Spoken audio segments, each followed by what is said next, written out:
Hello everyone, আসসালামু আলাইকুম। Sylheti channel থেকে আপনাদের সবাইকে স্বাগতম। আজ আমি শিম দিয়ে একটি মাছের কারি খুব সহজভাবে আপনারা দেখাইমু। আপনারা দেখতে থাকা খুব সহজ এবং ইজিভাবে রেডি করলাম আর আপনাদের সাথে শেয়ার করলাম। তাহলে দেখো কাকিলে আমি রেডি করি। প্রথমে আমি পরিমাণ মতো তেল দিলাইলাম একটা লোয়ারির মাঝে, এরপরে পেঁয়াজ দিলাইলাম। পেঁয়াজ দেওয়ার পরে একটু হালকা লাইরিয়া দিলাম আমি। লাড়ার পরে এখন আমি দিলাইমু পরিমাণ মতো লবণ।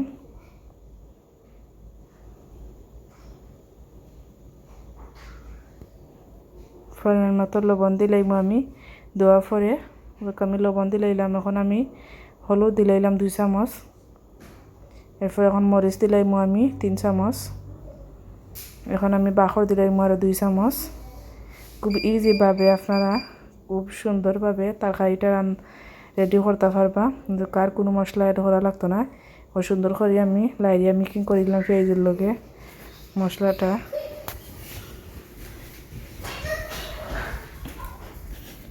খুব সুন্দর করে এখন আমি খুব আলতোভাবে লাগিয়ে দিলাম আর অল্প পরিমাণে আমি একটু পানি দিলাম যাতে মশলাটা লোয়ারি লগে না লাগে।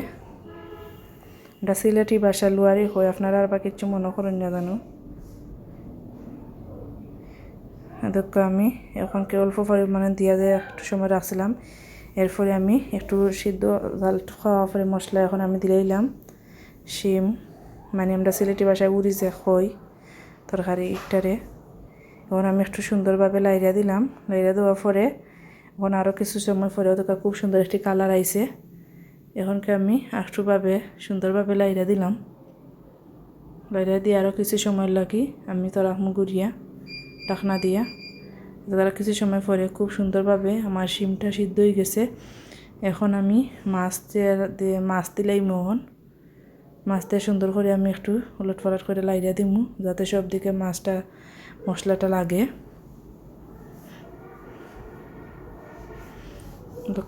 এখন আমি গুঁড়া তো রাখবো কিছু সময় লাগে।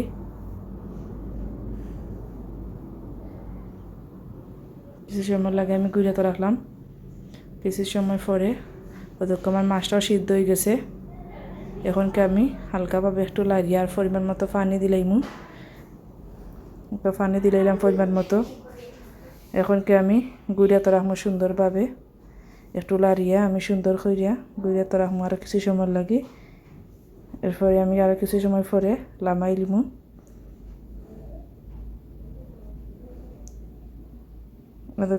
ওই গেলে রেডি হয়ে গেল আমার কারিটা। খুব সহজভাবে আপনারাও এই তরকারিটা রেডি করতে পারবা খুব ইজিভাবে আর খেতে খুবই মজার। আর আমার চ্যানেলটি লাইক ও শেয়ার ও সাবস্ক্রাইব করে পাশে থাকবা। পুরো ভিডিওটা দেখবা। আল্লাহ হাফিজ।